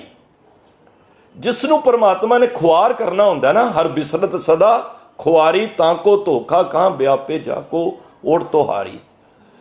ਜਿਸ ਨੂੰ ਪਰਮਾਤਮਾ ਨੇ ਖੁਆਰ ਕਰਨਾ ਹੁੰਦਾ ਨਾ, ਖੁਆਰ ਪਤਾ ਕਿਹਨੂੰ ਕਰਦਾ ਹੈ? ਜਿਹਨੂੰ ਆਪਣੇ ਗੁਣਾਂ ਦਾ ਮਾਣ ਹੋ ਜਾਂਦਾ ਹੈ, ਜਿਹਨੂੰ ਆਪਣੇ ਗੁਣਾਂ ਦਾ ਹੰਕਾਰ ਹੋ ਜਾਂਦਾ ਬਈ ਮੈਂ ਰੋਜ਼ ਅੰਮ੍ਰਿਤ ਵੇਲੇ ਜਾਗਣਾ, ਰੋਜ਼ ਉੱਠਣਾ ਵਾ, ਪਰਮਾਤਮਾ ਪਰਚਾ ਪਾ ਦਿੰਦਾ ਹੈ। ਇਹ ਸੱਚੀ ਗੱਲ ਜੇ, ਕਦੀ ਮਾਣ ਨਾ ਕਰਿਆ ਕਰੋ। ਅੰਮ੍ਰਿਤ ਵੇਲੇ ਜਾਗੋ, ਉਸ ਦਾ ਸ਼ੁਕਰ ਕਰੋ। ਜਦੋਂ ਨੇਮ ਕਰਕੇ ਉਠੋ, ਉਹਦਾ ਸ਼ੁਕਰ ਕਰੋ। ਭਾਈ ਵੀਰ ਸਿੰਘ ਜੀ ਪਤਾ ਕੀ ਕਰਦੇ ਸਨ? ਹਰ ਗੱਲ ਦੇ ਉੱਤੇ ਇਹੀ ਕਹਿੰਦੇ ਸੀ, ਵਾਹਿਗੁਰੂ ਤੇਰਾ ਸ਼ੁਕਰ ਹੈ, ਵਾਹਿਗੁਰੂ ਤੇਰਾ ਸ਼ੁਕਰ ਹੈ। ਉਹ ਕਹਿੰਦੇ ਦਿਨ ਵਿੱਚ ਕਿੰਨੀ ਵਾਰੀ ਕਹਿੰਦੇ ਸਨ। ਤੇ ਕਿਸੇ ਨੇ ਪੁੱਛਿਆ, ਭਾਈ ਵੀਰ ਸਿੰਘ ਜੀ ਤੁਸੀਂ ਬਾਰ-ਬਾਰ ਸ਼ੁਕਰ ਕਿਉਂ ਕਰਦੇ ਹੋ? ਕਹਿੰਦੇ ਨੇ, ਜੇ ਮੈਂ ਪੰਕਤੀ ਲਾਨਾ ਨਾ, ਮੇਰੇ ਅੰਦਰੋਂ ਜਿਹੜੀ ਵਿਦਵਤਾ ਦੀ, ਗਿਆਨ ਦੀ ਜਿਹੜੀ ਹੈਗੀ ਹੈ ਨਾ, ਉਹ ਮੈਨੂੰ ਤੰਗ ਨਹੀਂ ਕਰਦੀ। ਨਹੀਂ ਤੇ ਮੈਨੂੰ ਇਹ ਹੁੰਦਾ ਕਿ ਮੈਨੂੰ ਗਿਆਨ ਹੈ, ਮੈਂ ਅੱਛੀ ਵਿਚਾਰ ਕਰ ਲੈਣਾ, ਮੈਂ ਅੱਛਾ ਕੀਰਤਨ ਕਰ ਲੈਣਾ, ਮੈਂ ਅੱਛੀ ਜੋੜੀ ਵਜਾ ਲੈਣਾ ਵਾ। ਕਹਿੰਦੇ ਨੇ ਇਹ ਮੈਂ ਤਾਂ ਕਹਿਣਾ ਕਿ ਵਾਹਿਗੁਰੂ ਤੇਰਾ ਸ਼ੁਕਰ ਹੈ। ਇੱਥੋਂ ਪਤਾ ਲੱਗਦਾ ਮੇਰੀ ਮੈਨੂੰ ਤੰਗ ਨਹੀਂ ਕਰਦੀ। ਤੇ ਜਿਸ ਪਰਮਾਤਮਾ ਨੂੰ, ਕਿਉਂਕਿ ਰੱਬ ਨੂੰ ਸਾਡੀ ਹਰ ਗੱਲਾਂ ਲਾਡ ਸਾਡੇ ਮਨਜ਼ੂਰ ਨੇ, ਪਰ ਰੱਬ ਨੂੰ ਅਸੀਂ ਰੱਬ ਦੇ ਸ਼ਰੀਕ ਨਾ ਬਣੀਏ। ਸ਼ਰੀਕ ਤੋਂ ਭਾਵ ਰੱਬ ਦੇ ਅੱਗੇ ਮੈਂ ਨਾ ਖੜੇ, ਮੈਂ ਰੱਬ ਨੂੰ ਨਹੀਂ। ਰੱਬ ਕਹਿੰਦਾ ਬਾਕੀ ਸਭ ਗੱਲਾਂ ਠੀਕ ਨੇ ਪਰ ਮੈਂ ਨਹੀਂ। ਤੇ ਉਹ ਸਰੀਰ ਸੀ ਜਿਹੜਾ, ਉਹ ਇੱਕ ਗੱਲ ਦੇ ਅੰਦਰ ਬੜੀਆਂ ਗਾਲਾਂ ਕੱਢਦਾ ਸੀ। ਮੈਨੂੰ ਖਿਮਾ ਕਰ ਦੇਣਾ, ਸ਼ਾਇਦ ਸਾਡੇ ਵਿੱਚ ਕੋਈ ਬੈਠਾ ਹੋਵੇ, ਗੁਰਬਾਣੀ ਵੀ ਪੜ੍ਹੀ ਦੀ ਹੈ। ਤੁਸੀਂ ਅਕਸਰ ਦੇਖੋ, ਬੜੇ ਬੰਦੇ ਐਸੇ ਮਿਲਣਗੇ ਤੁਹਾਨੂੰ, ਬਹੁਤ ਗਾਲਾਂ ਵੀ ਕੱਢਦੇ ਨੇ, ਗੱਲ ਦੇ ਨਾਲ ਅਕਸਰ ਗਾਲਾਂ ਕੱਢਦੇ ਨੇ, ਤੁਸੀਂ ਦੇਖਿਆ ਹੋਣਾ। ਔਰ ਈਵਨ ਘਰ ਵਿੱਚ ਬੈਠ ਕੇ ਵੀ ਧੀਆਂ ਭੈਣਾਂ ਵੀ ਹੁੰਦੀਆਂ ਨੇ, ਉਹਨਾਂ ਵਿੱਚ ਵੀ ਗਾਲਾਂ ਕੱਢਦੇ ਹੁੰਦੇ ਨੇ। ਇੱਕ ਗੱਲ ਦੇ ਅੰਦਰ 4-4 5-5 ਗਾਲਾਂ। ਸਾਡੇ ਵੀ ਇੱਕ ਦੋ ਮਿੱਤਰ ਨੇ ਬੜਾ ਮਨਾ ਕਰੀਦਾ। ਤੇ ਮੈਂ ਇੱਥੋਂ ਤੱਕ ਵੀ ਇੱਕ ਗੱਲ ਹੋਰ ਕਹਿ ਦੇਵਾਂ, ਕਈ ਵਾਰੀ ਘਰ ਵਿੱਚ ਬੱਚਾ ਗਾਲ ਹੀ ਕੱਢਦਾ ਤੇ ਅਸੀਂ ਬੜੇ ਖੁਸ਼ ਹੁੰਦੇ ਹਾਂ ਦੁਬਾਰਾ ਦੇ। ਜਦੋਂ ਵੱਡਾ ਹੁੰਦਾ ਨਾ, ਗਾਲਾਂ ਕੱਢਦਾ, ਤੂੰ ਕਿਉਂ ਕੱਢ ਰਿਹਾ ਭਾਈ? ਕਹਿੰਦਾ ਮੇਰਾ ਪਿਤਾ ਕੱਢਦਾ ਹੈ। ਗੁਰੂ ਦੇ ਪਿਆਰਿਓ, ਜੇ ਸਾਡਾ ਬਾਪੂ ਗਾਲ ਹੀ ਨਹੀਂ ਕੱਢਦਾ, ਜੇ ਬਾਪੂ ਸਾਡਾ ਕੋੜਾ ਨਹੀਂ ਬੋਲਦਾ, ਮੇਰਾ ਪਿਤਾ ਕੋੜਾ ਨਹੀਂ ਬੋਲਦਾ, ਤੇ ਮੈਂ ਕਿਉਂ ਬੋਲ ਰਿਹਾ? ਉਹ ਤੇ ਹੈ ਹੀ ਮਿੱਠ ਬੋਲੜਾ ਜੀ। ਹਰ ਸੱਜਣ ਸੁਆਮੀ ਮੋਰਾ, ਉਹ ਸੰਭਲ ਥੱਕੀ ਜੀ, ਉਹ ਕਦੇ ਨਾ ਬੋਲੇ ਕੋੜਾ। ਕੋੜਾ ਬੋਲ ਨਾ ਜਾਣੇ, ਪੂਰਨ ਭਗਵਾਨੇ ਔਗਣ ਕੋ ਨਾ ਚਿਤਾਰੇ। ਤੇ ਇੰਨੀਆਂ ਗਾਲਾਂ ਕੱਢਣੀਆਂ। ਇੱਕ ਦਿਨ ਕੋਈ ਦਰਵੇਸ਼ ਆ ਗਿਆ, ਉਹਦੇ ਨਾਲ ਵਿਚਾਰ ਕਰ ਰਿਹਾ ਤੇ ਗਾਲਾਂ ਉਹਨੂੰ ਹੀ ਕੱਢਣ ਲੱਗ ਪਿਆ। ਪਰ ਜਿਹੜੇ ਰੱਬ ਦੇ ਨਾਲ ਜੁੜੇ ਹੁੰਦੇ ਨੇ ਨਾ, ਉਹ ਬੜੀ ਗੱਲ ਨੂੰ ਜਰ ਵੀ ਜਾਂਦੇ ਨੇ। ਬੜੀ ਵੱਡੀ ਗੱਲ ਹੈ ਕਿਸੇ ਦੇ ਬੋਲ ਕਬੋਲ ਨੂੰ ਜਰ ਜਾਣਾ। ਬਈ ਮੈਂ ਤੁਹਾਡੇ ਅੱਗੇ ਗਾਲ ਕੱਢੀ, ਬੁਰਾ ਕਿਹਾ, ਤੁਸੀਂ ਜਰ ਗਏ ਉਹਨੂੰ, ਉਸ ਗੱਲ ਨੂੰ। ਬੜੀ ਵੱਡੀ ਗੱਲ ਜੇ, ਇਹ ਧਿਆਨ ਨਾਲ ਸੁਣਨਾ। ਇਹ ਅਕਸਰ ਸਾਡੇ ਜੀਵਨ ਦੇ ਵਿੱਚ, ਜੇ ਕੋਈ ਵੀਰ ਭੈਣ ਭਰਾ ਕੋਈ ਵੀ ਗੱਲ ਦੇ ਅੰਦਰ ਗਾਲ ਕੱਢਦਾ ਹੈ, ਮੈਨੂੰ ਖਿਮਾ ਕਰ ਦਿਓ। ਜੇ ਤੁਸੀਂ ਨਿਤਨੇਮੀ ਹੋ ਨਾ, ਤੇ ਮੇਰੀ ਇੱਕ ਬੇਨਤੀ ਹੈ, ਤੁਸੀਂ ਰੱਬ ਦਾ ਵਾਸਤਾ ਹੈ ਗਾਲ ਨਾ ਕੱਢਣਾ।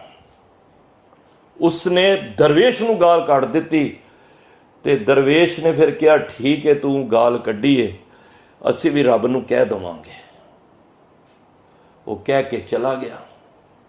5-7 ਕੁ ਦਿਨ ਬੀਤੇ ਹੋਣੇ ਨੇ, ਉਹਦੀ ਜ਼ਬਾਨ ਹੀ ਚਲੀ ਗਈ। बहुत इलाज कराया। देखो कई बीमारियां ऐसियां हुंदियां ने ਜਿਹੜੀਆਂ कोई ताजी ताजी लगी चोट लगी है वो तो ठीक हो जाती, जिहड़ी रब्बों मार पै जाए ना उन्होंने डॉक्टर भी हथ खड़े कर देंगे ने। सब डॉक्टरों ने वेखण तो बाद कहा जी नहीं ये तो पिछों ही आवाज़ चली गई है। बड़ा रोवे जिहड़ी रसना तो तुसी असी पाठ करिए उस रसना नाल मावां भैणां दीयां गालां कढीए, ये कित्थों तक वाजिब है? देखो गल नूं बड़ा पुछया तो कहता हाँ मैनू लग रहा है मैं ना दरवेश नूं कोई आया सी तो उन्होंने गाल भी कढ़ी सी। सारे कहते ने फिर यही गल है। देखो संग कीता भी, मैं तो कहना वैसे किसी भी ना गाल कढ़ो, किसी नाम जपण वाले नूं सतसंगी नूं ते बिल्कुल भी ना कढ़ो, क्योंकि उहदी रसना ते रब बैठा हुंदा है। पता नहीं किस टाइम किस मोज च की गल कर दवे। वो हुण दरवेश नूं लभ रहे ने, साल सवा साल हो गया कित्थे दरवेश मिल गया। उन्होंने बुलाया, वो को पुछया भाई तुसी की अरदास कीती सी? कहना मैं तो पता ही नहीं, क्योंकि जिहड़े नाम जपण वाले हुंदे ना वो किसी दी निंदा, वो लोकन की चतराई उपमा तय बसंतर जार, वो दुनिया दी चतराइयां ते उपमा उन्हां दियां निंदा वो अपने मन विच लिआंदे ही नहीं है। वो कहते ने सब दा भला होवे, गुरु नानक भली करे। ये तो सानू है कि 20-20 साल पुराने रिश्तेदारां दियां गल्लां अज भी असी हिरदियां दे विच पा के बैठे हुए हैं कि उन्हें मैनू कबूल बोलिया सी। तां ही मारे कहते नानक फिक्के बोलीए तन मन फिक्का होए, फिक्को फिक्का सदिए, फिक्के फिक्की सोए, फिक्का दरगे सट्टिए, मुँह थुक्का फिक्के पाए। तो मारे कहते ने अगों जाके मारे कहते ने फिक्का मूर्ख आखिए पाणा ले सजाए। इत्थे पाणा नहीं है, पाणा ले सजाए। जिहड़ा मुँह कोड़ा बोलदा ना उन्होंने दरगाह दे विच चोटां पैंदियां ने, पाणा जुत्तियां उन्होंने एवें लैके नहीं जाते संसार विच।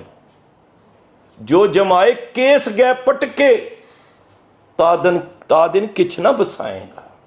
सिमरन भजन दया नहीं कीनी तो मुख चोटा खाएगा।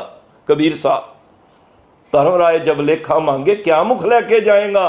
कहत कबीर सुनो रे संतो साध संगत तर जाएगा। ते ओ महापुरखों दे दरवेश दे पैरी पै गया, मेरे को भुल हो गई है। तुसी अरदास करो, तुसी अरदास करो मेरा रोह कट दो। मैं और मेरा परिवार गुरु नूं साक्षी जान के असी एक वादा करने अज तो बाद इस मुख तो कदी कोड़ा नहीं बोलांगे। ध्यान देना साध संगत, बड़ी वड्डी गल जे। गुरु साहब कहंदे ने कदी भी कोड़ा ना बोलो, क्योंकि गुरु साडा कोड़ा बोलना जानता ही नहीं। कोड़ा बोल ना जाने पूर्ण भगवान ने। परमात्मा कदी किसी नाल कोड़ा नहीं बोलता, तो असी कित्थों बोलन लग पे? ये लैंग्वेज असी कित्थों ले आए? जिहड़ा सतसंगी हुंदा ना गुरु दे प्यारिओ, वो कदी भी अपनी रसना तो गाल या कोड़ा नहीं बोलता। ते उन्होंने फिर महापुरखों दरवेश ने अरदास की, ये भुलिया मनुखे इन्हें तुहाडे दरवेश नूं बुरा भला किया है, होई अजे कोलों भुल जिहड़ी इहनूं खीमा कर दिओ, क्योंकि भुलन अंदर सब को अभुल गुरु करतार। क्योंकि दरवेश की अरदास है, क्योंकि जदों रब दा प्यारा अरदास करता है तो रब नूं भी अपना डिसीजन चेंज करना पैंदा है। मेरी बांधी भगत छुड़ावे, बांधे भगत ना छूटे मोहे, एक समय मोको गह बांधे तो फुन मोह पे जवाब ना होए। रब कहता है मेरा क्या भगत टाल देगा, पर भगत दा क्या मैं नहीं टाल सकता, मेरे को तो जवाब ही नहीं होना। इतना भगत दे अधीन परमात्मा चलता है। उस वेले उन्हें अरदास करके चले गए। 5-7 दिन बीते। वो रसना जिहड़ी रब्बी मार करके होई सी ना, जिसनों आप खुआए करता खुश ले चंगियाई। जदों रब ने चंगियाई खोनी होवे ना, चंगे गुण खोने होण, उस वेले कुराए पा दिंदा है, नितनेम हटा दिंदा है। सत संगत कोई ऐसा बहाना ही बन जाता है मैं संगत ही नहीं करनी। ਸਾਡੇ 'ਚ ਕੋਈ ਇੱਕ ਸ਼ਰੀਫ ਸੀ ਤੇ ਉਹਦੀ ਕਿਸੇ ਨਾਲ ਆਪਸ ਵਿੱਚ ਰੰਜਿਸ਼ ਹੋਈ ਤਾਂ ਉਹਨੇ ਪਤਾ ਕੀ ਵਰਡ ਯੂਜ਼ ਕੀਤੇ, ਮੈਂ ਕਹਿਣਾ ਨਹੀਂ ਚਾਹੁੰਦਾ ਪਰ ਮੈਂ ਤਾਂ ਕਹਿ ਰਿਹਾ ਕਿ ਉਹ ਮਾਦਾ ਉਹ ਬਿਰਤੀ ਸਾਡੇ ਵਿੱਚ ਨਾ ਆ ਜਾਏ। ਉਹ ਕਹਿੰਦਾ ਸੀ ਸੰਗਤ ਗਈ ਪਹਾੜ ਵਿੱਚ, ਤੇ ਮੈਂ ਉਹਨੂੰ ਇੱਕ ਗੱਲ ਕਹੀ, ਮੈਂ ਕਿਹਾ ਤੇਰੀ ਕਿਸੇ ਨਾਲ ਪਰਸਨਲ ਰੰਜਿਸ਼ ਹੈ ਨਾ, ਤੂੰ ਜਿਸ ਦੀ ਗੱਲ ਕਰ ਰਿਹਾ ਨਾ ਉਹ ਗੁਰੂ ਨਾਨਕ ਦੀ ਸੰਗਤ ਹੈ। ਤੇ ਬੋਲਣ ਵਕਤ ਕਹਿੰਦੇ ਨੇ ਜੇਕਰ ਨਾ ਬੋਲਣ ਆਓ ਨਾ ਤੇ ਚੁੱਪ ਹੋ ਜਾਓ, ਜਿੱਥੇ ਬੋਲਣ ਹਾਰੀ ਹੈ ਤਿੱਥੇ ਚੰਗੀ ਚੁੱਪ, ਉੱਥੇ ਚੁੱਪ ਰਹਿ ਜਾਓ, ਬੋਲੋ ਨਾ। ਕਈ ਵਾਰੀ ਬੋਲ ਕਬੋਲ ਨਾ ਸਾਨੂੰ ਬੜਾ ਕੁਝ ਦੇ ਜਾਂਦੇ ਨੇ। ਮੈਨੂੰ ਇੱਕ ਗੱਲ ਕੁਦਰਤੀ ਸਾਹਮਣੇ ਆ ਗਈ, ਮੈਂ ਵੀ ਸਾਂਝ ਕਰਦਾ, ਕਿਉਂਕਿ ਸੰਗ ਹੈ ਨਾ ਜਿਹੜਾ, ਕਦੀ ਐਸਿਆਂ ਦਾ ਨਾ ਕਰੋ। ਗੁਰੂ ਗੋਬਿੰਦ ਸਿੰਘ ਮਹਾਰਾਜ ਦਾ ਦਰਬਾਰ ਲੱਗਿਆ ਸੀ ਤੇ ਇੱਕ ਕੀਰਤੀਆ ਸਿੱਖ ਸੀ, ਧਿਆਨ ਨਾਲ ਸੁਣਨਾ, ਕੁਦਰਤੀ ਗੱਲ ਮੈਚ ਹੋਈ ਹੈ ਤੇ ਮੈਂ ਕਿਹਾ ਚਲੋ ਐਡ ਕਰ ਲਾਂ। ਉਹ ਕੀਰਤੀ ਸਿੱਖ ਸੀ, ਨਾਮ ਕੀਰਤੀ ਸੀ ਤੇ ਚੌਰ ਸਾਹਿਬ ਕਰ ਰਿਹਾ ਸੀ ਮਹਾਰਾਜ ਨੂੰ। ਤੇ ਮਹਾਰਾਜ ਨੇ ਪਤਾ ਕੀ ਕੀਤਾ, ਇੱਕ ਰਿਛ ਵਾਲਾ ਆ ਗਿਆ ਰਿਛ ਲੈ ਕੇ, ਤੇ ਮਹਾਰਾਜ ਨੂੰ ਕਹਿੰਦਾ ਮੈਂ ਰਿਛ ਨਵਾਂ ਲਿਆ ਹੈ। ਤੇ ਮਹਾਰਾਜ ਕਹਿੰਦੇ ਨੇ ਦਿਖਾ ਦੇ ਕਰਤਵ। ਹੁਣ ਰਿਛ ਦਾ ਨਾਚ ਮਹਾਰਾਜ ਨੇ ਸੰਗਤ ਵਿੱਚ ਕਰਾਉਣਾ ਸ਼ੁਰੂ ਕੀਤਾ। ਸੰਗਤ ਹੈਰਾਨ ਹੈ, ਅੱਜ ਤੱਕ ਐਸੀ ਗੱਲ ਨਹੀਂ ਹੋਈ। ਹਮੇਸ਼ਾ ਮਹਾਰਾਜ ਪਰਮਾਤਮਾ ਦੀਆਂ ਗੱਲਾਂ ਕਰਦੇ ਨੇ ਔਰ ਪਰਮਾਤਮਾ ਦੇ ਨਾਲ ਹੀ ਜੋੜਨ ਦੀਆਂ ਨਾਮ ਦੀ ਗੱਲ ਕਰਦੇ ਨੇ। ਅੱਜ ਇਹ ਤਮਾਸ਼ਾ ਕਾਹਦਾ ਦਿਖਾ ਰਹੇ ਨੇ, ਇੱਕ ਰਿਛ ਨੂੰ ਲਿਆ ਕੇ। ਪਤਾ ਨਹੀਂ ਮਹਾਰਾਜ ਦਾ ਕੀ ਕੋਤਕ ਸੀ। ਤੁਮਰੀ ਗਤਮਿਤ ਤੁਮ ਹੀ ਜਾਣੀ, ਨਾਨਕ ਦਾਸ ਸਦਾ ਕੁਰਬਾਨੀ। ਤੇ ਉਹ ਜਦੋਂ ਰਿਛ ਨੱਚ ਰਿਹਾ ਸੀ ਨਾ, ਤੋ ਕੀਰਤੀ ਸਿੱਖ ਚੋਰ ਕਰਦੇ ਕਰਦੇ ਹੱਸ ਪਿਆ। ਹੱਸਦੇ ਨਾ ਉਹਦੇ ਹੱਥੋਂ ਚੋਰ ਸਾਹਿਬ ਗਿਰ ਗਈ। ਧਿਆਨ ਦੇਣਾ, ਮਹਾਰਾਜ ਨੂੰ ਬੜਾ ਰੋਸ਼ ਹੋਇਆ। ਮਹਾਰਾਜ ਨੇ ਕਿਹਾ ਹੱਸਿਆ ਕਿਉਂ ਹੈ? ਤੇ ਦੇਖ ਕੇ ਮਹਾਰਾਜ ਕਹਿੰਦੇ ਜਿਹਦੇ ਉੱਤੇ ਤੂੰ ਹੱਸ ਰਿਹਾ ਨਾ, ਧਿਆਨ ਦੇਣਾ, ਉਹ ਤੇਰਾ ਪਿਓ ਏ। ਹੈਰਾਨ ਹੋ ਗਿਆ ਤੇ ਉਹਨੇ ਪਤਾ ਕੀ ਕਿਹਾ, ਮਹਾਰਾਜ ਫਿਰ ਮੈਂ ਅੱਜ ਤੋਂ ਬਾਅਦ ਇੱਥੇ ਆਉਣਾ ਛੱਡਿਆ। ਹੁਣ ਇਹ ਗੱਲ ਕਦੀ ਨਾ ਕਿਹਾ ਕਰੋ, ਸੰਗਤ ਵਿੱਚ ਆਉਣਾ ਛੱਡਿਆ।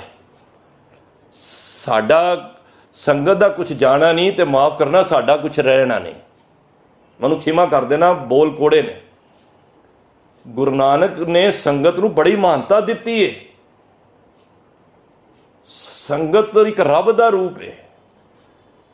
ਤੇ ਮਹਾਰਾਜ ਨੇ ਹੱਥ ਫੜ ਲਿਆ, ਕੀਰਤੀਆ ਕਿੱਧਰ ਜਾ ਰਹੇ ਹੈ?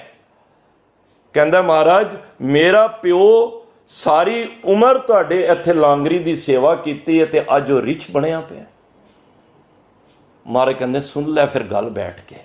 ਸੰਗਤ ਵੀ ਸੀ ਸਾਰੀ, ਕਿਉਂਕਿ ਕੋਤਕ ਸੀ ਮਹਾਰਾਜ ਦਾ। ਤੇ ਮਹਾਰਾਜ ਨੇ ਕਿਹਾ ਫਿਰ ਸਿੱਖਾ ਇਹ ਸੁਣ, ਤੇਰਾ ਪਿਓ ਸੀ ਇੱਥੇ ਲੰਗਰ ਬਣਾਉਂਦਾ ਸੀ, ਪ੍ਰਸ਼ਾਦ ਬਣਾਉਂਦਾ ਸੀ ਤੇ ਬਣਾ ਕੇ ਵਰਤਾਉਂਦਾ ਸੀ ਸੰਗਤ ਵਿੱਚ।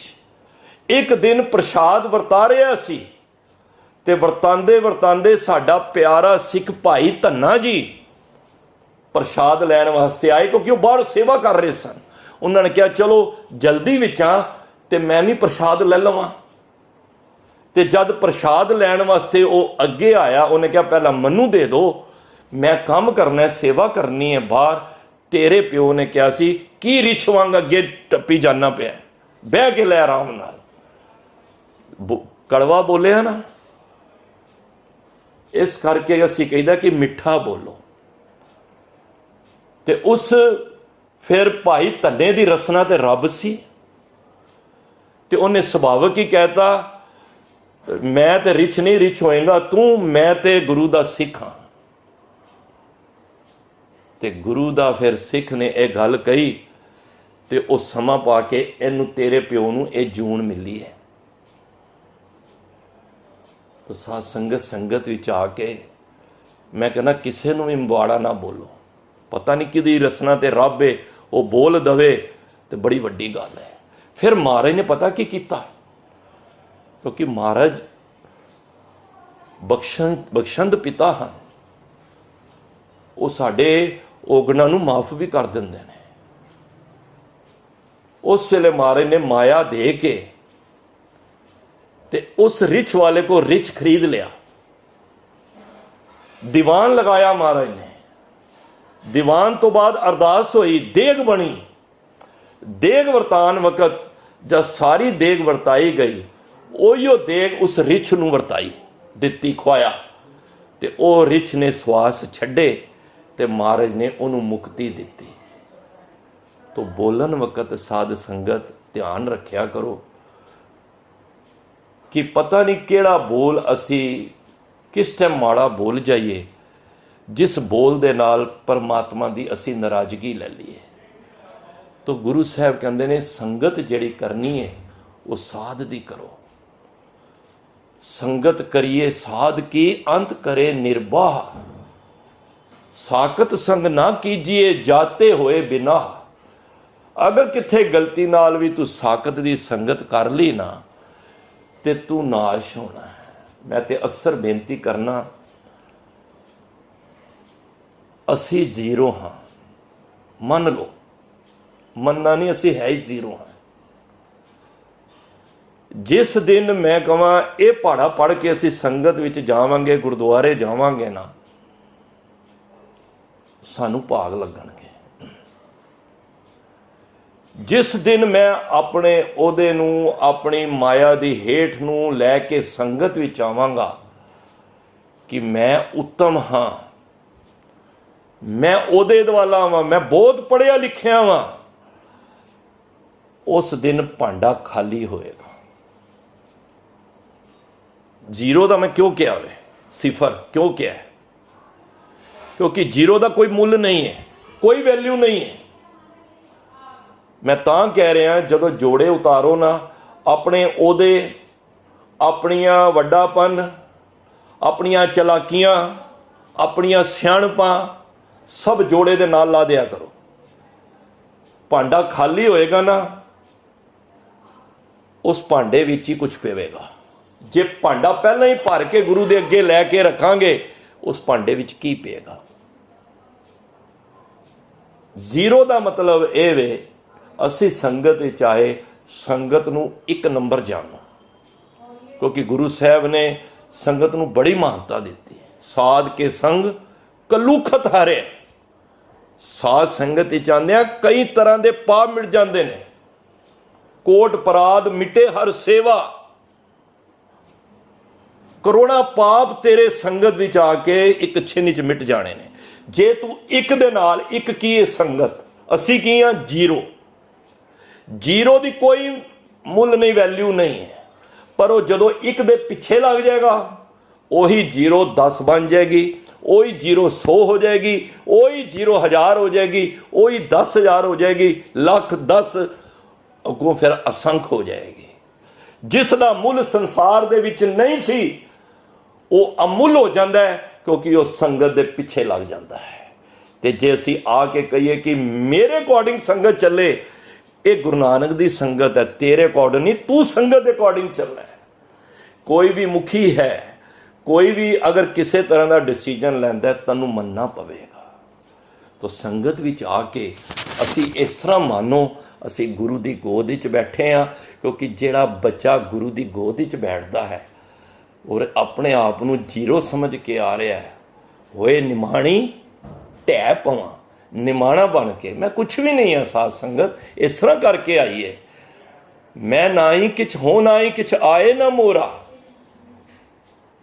ਮੈਂ ਹੈ ਹੀ ਕੁਛ ਨਹੀਂ, ਮੈਂ ਤੇ ਜ਼ੀਰੋ ਹਾਂ, ਸਿਫਰ ਹਾਂ, ਮੇਰਾ ਕੋਈ ਮੁੱਲ ਨਹੀਂ ਹੈ। ਹਾਂ, ਮੈਨੂੰ ਇੰਨਾ ਪਤਾ ਹੈ, ਮੈਂ ਜੇ ਸੰਗਤ ਦੇ ਵਿੱਚ ਆ ਕੇ ਬੈਠਾਂਗਾ ਤੇ ਮੈਂ ਕਰੋੜਾਂਪਤੀ ਹੋ ਜਾਵਾਂਗਾ। ਭਾਵ ਕਿ ਮੈਂ ਗੁਣਾ ਦਾ, ਕਿਉਂਕਿ ਮਾਰੇ ਕਹਿੰਦੇ ਨੇ ਨਾ ਕਿ ਜੇ ਕੋਈ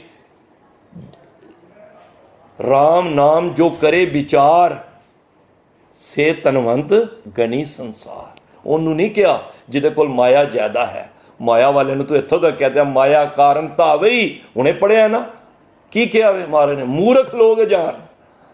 ਕੋਈ ਮਾਇਆ ਵਾਲੇ ਨੂੰ, ਕੋਈ ਬਹੁਤ ਜਿਹਦੇ ਕੋਲ ਮਾਇਆ ਹੈ, ਮਹਾਰਾਜ ਨੇ ਕੋਈ ਉਹਨੂੰ ਸਰੋਪਾ ਨਹੀਂ ਪਾ ਰਹੇ। ਮਹਾਰਾਜ ਕਹਿੰਦੇ ਨੇ ਮਾਇਆ ਕਾਰਨ ਧਾਵੇ ਹੀ। ਜਿਹੜੇ ਧਾਵੀ ਹੁੰਦਾ ਭੱਜਦੇ ਨੇ, ਦੌੜਦੇ ਨੇ, ਖਾਲੀ ਮਾਇਆ ਹੀ ਮਾਇਆ। ਮਹਾਰਾਜ ਕਹਿੰਦੇ ਮੂਰਖ ਲੋਕ ਅਜਾਨ। ਉਹ ਤੇ ਮੂਰਖ ਨੇ। ਕਾਚਾ ਧਨ ਸੰਚੇ ਮੂਰਖ ਗਾਵਾਰ, ਇੱਥੋਂ ਤੱਕ ਕਿਹਾ ਹੈ। ਤੋ ਅਸੀਂ ਕੀ ਕਰਨਾ ਹੈ? ਅਸੀਂ ਗੁਰੂ ਦੇ ਘਰ ਵਿੱਚ ਆਏ ਹਾਂ ਨਾ, ਅਸੀਂ ਸੰਗਤ ਵੀ, ਮੈਂ ਅਕਸਰ ਬੇਨਤੀ ਕਰਨਾ ਹੈ, ਕਹਿ ਕੇ ਮੈਂ ਸਮਾਪਤੀ ਕਰਾਂ, ਅਸੀਂ ਜਦੋਂ ਸੰਗਤ ਵਿੱਚ ਬਹਿੰਦੇ ਹਾਂ ਨਾ, ਮੈਂ ਤਾਂ ਐਵੇਂ ਫੀਲ ਕਰਨਾ, ਤੁਸੀਂ ਵੀ ਕਰਿਆ ਕਰੋ। ਸਾਨੂੰ ਮਹਾਂਪੁਰਖ ਕਹਿੰਦੇ ਤੁਸੀਂ ਗੁਰੂ ਦੀ ਨਾ ਗੋਦ ਵਿੱਚ ਬੈਠੇ ਹੋਏ। ਇੱਕ ਭਾਈ ਗੁਰਦਾਸ ਜੀ ਦੀ ਮੈਂ ਅੱਜ ਪੰਕਤੀ ਪੜ੍ਹ ਰਿਹਾ ਸੀ ਕਿ ਜੈਸੇ ਏਕ ਜਨਨੀ ਕੇ ਹੋਤ ਹੈ ਅਨੇਕ ਸੁਤ। ਜਿਸ ਤਰ੍ਹਾਂ ਇੱਕ ਮਾਂ ਦੇ, ਜਨਨੀ ਕੌਣ? ਮਾਂ ਹੈ। ਮਾਂ ਕੌਣ ਹੈ? ਤੂੰ ਮਾਤ ਪਿਤਾ ਹਮ ਬਾਰਕ ਤੇਰੇ। ਅਸੀਂ ਸਾਰੇ, ਗੁਰੂ ਸਾਹਿਬ ਸਾਡੀ ਮਾਂ ਵੀ ਹੈ, ਪਿਓ ਵੀ ਹੈ, ਅਸੀਂ ਸਾਰੇ ਉਹਦੇ ਬੱਚੇ ਹਾਂ। ਜੈਸੇ ਏਕ ਜਨਨੀ ਕੇ ਹੋਤ ਹੈ ਅਨੇਕ ਸੁਤ, ਸਭ ਹੀ ਮੈਂ ਅਦਕ ਪਿਆਰੋ। ਜਿਹੜਾ ਸਾਰਿਆਂ ਤੋਂ ਪਿਆਰਾ ਬੱਚਾ ਹੁੰਦਾ ਨਾ, ਸੁਤ ਗੋਦ ਕੋ, ਜਿਹੜਾ ਸਾਰਿਆਂ ਦਾ ਪਿਆਰਾ, ਸਭ ਤੋਂ ਪਿਆਰਾ ਬੱਚਾ ਹੁੰਦਾ ਨਾ, ਮਾਂ ਦੇ ਪੁੱਤਰ ਦੇ ਬੜੇ ਨੇ। ਇਸ ਟਾਈਮ ਕਈ ਗੁਲਛੜੇ ਉਡਾ ਰਹੇ ਹੋਣਗੇ, ਕਈ ਰੰਗ ਤਮਾਸ਼ਿਆਂ ਵਿੱਚ ਰੁੱਝੇ ਹੋਣਗੇ, ਪਰ ਸਭ ਤੋਂ ਪਿਆਰਾ ਬੱਚਾ ਉਹ ਹੁੰਦਾ ਹੈ ਜਿਹੜਾ ਗੁਰੂ ਦੀ ਗੋਦ ਵਿੱਚ ਬੈਠਾ ਹੁੰਦਾ ਹੈ। ਤੇ ਗੋਦ ਕੀ ਹੈ? ਇਹ ਸੰਗਤ ਹੈ। ਜਦੋਂ ਤੁਸੀਂ ਸੰਗਤ ਵਿੱਚ ਆਉਂਦੇ ਹੋ ਨਾ, ਤੇ ਸਮਝੋ ਕਿ ਗੁਰੂ ਦੀ ਗੋਦ ਵਿੱਚ ਬੈਠੇ ਹੋ। ਤੇ ਗੁਰੂ ਨੇ ਜਿੰਨੀ ਵਾਰੀ ਤੁਹਾਨੂੰ, ਮਾਂ ਦੀ ਗੋਦ ਵਿੱਚ ਤੁਸੀਂ ਹੋਵੋ, ਤੇ ਮਾਂ ਨੂੰ ਜਦੋਂ ਵੀ ਲਾੜ ਆਣਾ ਨਾ, ਉਹਨੇ ਝੁਕ ਕੇ ਤੁਹਾਨੂੰ ਪਿਆਰ ਕਰਨਾ ਹੀ ਕਰਨਾ ਹੈ। ਤੇ ਤੁਸੀਂ ਜਦੋਂ ਸ਼ਬਦ ਪੜ੍ਹਦੇ ਹੋ, ਕੀਰਤਨ ਕਰਦੇ ਹੋ, ਵਿਚਾਰ ਕਰਦੇ ਹੋ, ਅਰਦਾਸ ਕਰਦੇ ਹੋ, ਹੁਕਮਨਾਮਾ ਲੈਂਦੇ ਹੋ, ਗੁਰੂ ਦੀ ਗੋਦ ਵਿੱਚ ਲੈ ਕੇ ਕਹਿੰਦੇ ਹੋ ਨਾ, ਤੇ ਗੁਰੂ ਜਦ ਤੁਹਾਡੇ ਮੁਖਾਰ ਬਿੰਦ ਤੋਂ ਤੁਹਾਡੀ ਆਪਣੀ ਬਾਣੀ ਸੁਣਦਾ ਹੈ ਨਾ, ਤੇ ਗੁਰੂ ਸਾਹਿਬ ਝੁਕ ਕੇ ਤੁਹਾਨੂੰ ਪਿਆਰ ਵੀ ਕਰਦੇ ਨੇ। ਪੁੱਤਰ ਸਾਰੇ ਨੇ, ਪਰ ਜਿਹੜੇ ਰੰਗ ਤਮਾਸ਼ਿਆਂ ਵਿੱਚ ਮਾਰ ਕਹਿੰਦੇ ਸੁਖ ਸੰਪਤ ਮਾਇਆ ਰਸ ਮਿੱਠੇ, ਇਹ ਨਹੀਂ ਮਨ ਮੇ ਧਰਨੀ। ਹਰ ਦਰਸ਼ਨ ਤ੍ਰਿਪਤ ਨਾਨਕ ਦਾਸ ਪਾਵਤ, ਹਰ ਨਾਮ ਰੰਗ ਅਪਰਨੀ। ਪਰ ਜਿਹੜੇ ਨਾਮ ਦੇ ਨਾਲ ਰੰਗੇ ਹੁੰਦੇ ਨੇ, ਜਿਹੜੇ ਉਹਦੀ ਬਾਣੀ ਦੇ ਨਾਲ ਜੁੜੇ ਹੁੰਦੇ ਨੇ, ਗੁਰੂ ਸਾਹਿਬ ਤੁਹਾਨੂੰ ਪਤਾ ਨਹੀਂ ਸੰਗਤ ਵਿੱਚ ਬੈਠ ਕੇ ਕਿਤਨੀ ਵਾਰੀ ਪਿਆਰ ਦਿੰਦੇ ਨੇ। ਇਹ ਤੁਹਾਨੂੰ ਜਿਹੜੇ ਕਮੈਂਟਸ ਮਿਲਦੇ ਨੇ, ਤੁਹਾਨੂੰ ਜਿਹੜਾ ਇਹ ਸਾਰਾ ਗੁਰੂ ਦਾ ਪਿਆਰ ਮਿਲ ਰਿਹਾ ਤੁਹਾਨੂੰ। ਤੋ ਇਸ ਕਰਕੇ ਜਿੱਥੇ ਸੰਗਤ ਕਰਨੀ ਹੈ, ਉੱਥੇ ਕੁਸੰਗਤ ਤੋਂ ਵੀ ਬਚਣਾ ਹੈ। ਸੰਗਤ ਵਿੱਚ ਆਓ ਜ਼ੀਰੋ ਬਣ ਕੇ, ਤੇ ਲੱਖਾਂ ਕਰੋੜਾਂ ਅਸੰਖ ਜਿਹਦੀ ਕੋਈ ਮੁੱਲ ਹੀ ਨਹੀਂ ਪਏਗਾ। ਅਮੁੱਲ ਗੁਣ ਅਮੁੱਲ ਵਪਾਰ, ਜਿਹਦੇ ਨਾਲ ਲੱਗੋਗੇ ਅਮੁੱਲ। ਹਰ ਆਪ ਅਮੁੱਲਕ ਹੈ, ਮੁੱਲ ਨਾ ਪਾਇਆ ਜਾਏ, ਮੁੱਲ ਨਾ ਪਾਇਆ ਜਾਏ ਕਿਸੇ ਵਿਟੋ ਰਹੇ ਲੋਕ ਵਿਲਾਏ। ਐਸਾ ਸਤਿਗੁਰ ਜੇ ਮਿਲੇ, ਕਰਨਾ ਕੀ ਹੈ? ਤਿਸ ਨੂੰ ਸਿਰ ਸੌਂਪੀਏ, ਵਿੱਚੋਂ ਆਪ ਜਾਏ। ਆਪਣਾ ਆਪ ਆਪਣੀ ਹੋਮੇ ਕੱਢ ਦੋ। ਤੋ ਇਸ ਕਰਕੇ ਮਹਾਰਾਜ ਕਿਰਪਾ ਕਰਦੇ ਨੇ ਕਿ ਭਾਈ ਉਸ ਪਰਮਾਤਮਾ ਦੇ ਲੜ ਲੱਗ ਜਾਓ, ਜਿਹਦੇ ਨਾਲ ਸੰਗਤ ਵਿੱਚ ਹੀ ਰੱਬ ਹੈ। ਔਰ ਰੱਬ ਦੇ ਨਾਲ ਜੁੜ ਜਾਓਗੇ ਤੇ ਇਸ ਸੰਸਾਰ ਵਿੱਚੋਂ ਤੁਸੀਂ ਸੁਰਖਰੂ ਹੋ ਕੇ ਜਾਓਗੇ। ਨਹੀਂ, ਕਿਉਂਕਿ ਰੇ ਰਹਿ ਦਰਗਹਿ ਕਹੇ ਨਾ ਕਹੂ, ਆਓ ਬੈਠ ਆਦਰ ਸ਼ੁਭ ਦੇਵ। ਤੁਹਾਨੂੰ ਵਿਵਾਨ ਲੈਣ ਆਣਗੇ, ਤੁਹਾਡੀ ਉੱਥੇ ਵੀ ਜੈ ਜੈਕਾਰ ਹੋਏਗੀ, ਕਿਉਂਕਿ ਤੁਸੀਂ ਇੱਥੋਂ ਪਰਮਾਤਮਾ ਦੇ ਕਹੇ ਅਨੁਸਾਰ ਆਪਣੇ ਜੀਵਨ ਨੂੰ ਬਤੀਤ ਕਰਕੇ ਗਏ ਹੋ।